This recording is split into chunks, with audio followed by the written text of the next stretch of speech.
Alright, I'm making this little video kind of explain how I did the fake patina here.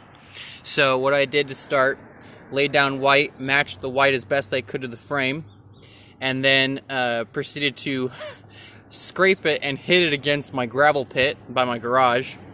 And then after the gravel pit, we rubbed in gold spray paint. I think I did green spray paint. You can see the little chips of green in here, kind of match the frame because the frame's patina is obviously this color combo with somebody spray painted green over it, and I removed all the spray paint.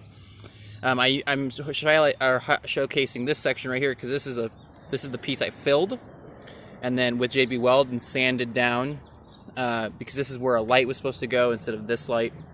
So I got rid of that since I have the light mount back there. So then after the white was weathered, oh yeah, so green spray paint, gold spray paint, gravel pit, sandpaper, steel wool, Scotch-Brite, all sorts of stuff. I even used, I think like this section right here is like paint thinner.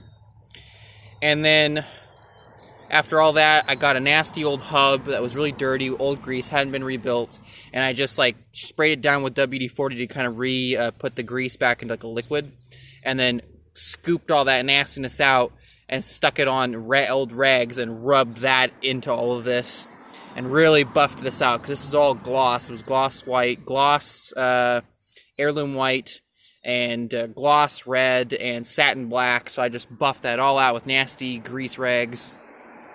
And then to get the actual chipping in, I did this with a razor blade because to chip spray paint is actually harder than you think. Spray paint likes to scratch but not chip. So to get the chips in, I did razor blades, which work really well to get all that kind of like realistic chipping that this is in there for.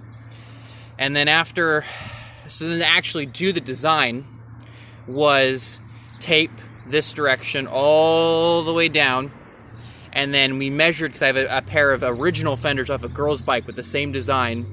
We measured all the distances along here and for the pinstripe along here, and did tick marks, and then connected all the tick marks together, basically like, you know, connect the dots, basically. And then after that, we sketched in all of the details, and then I took a razor blade, and it took me like an hour to cut all of this out with a razor blade. And I shot the red, and then I keeped the interior of this and placed it back on there, so that only that little sliver for the black would stay there. And then I took satin black and spray painted over that to get the black in there. And then after all that was on there, I did the exact same thing with the white, which I went to town on it with all my stuff. Anyway, that's how I did this, and it turned out really well. As you can see, it's pretty amazing. I mean, it matches that pretty ding dang good. So anyway.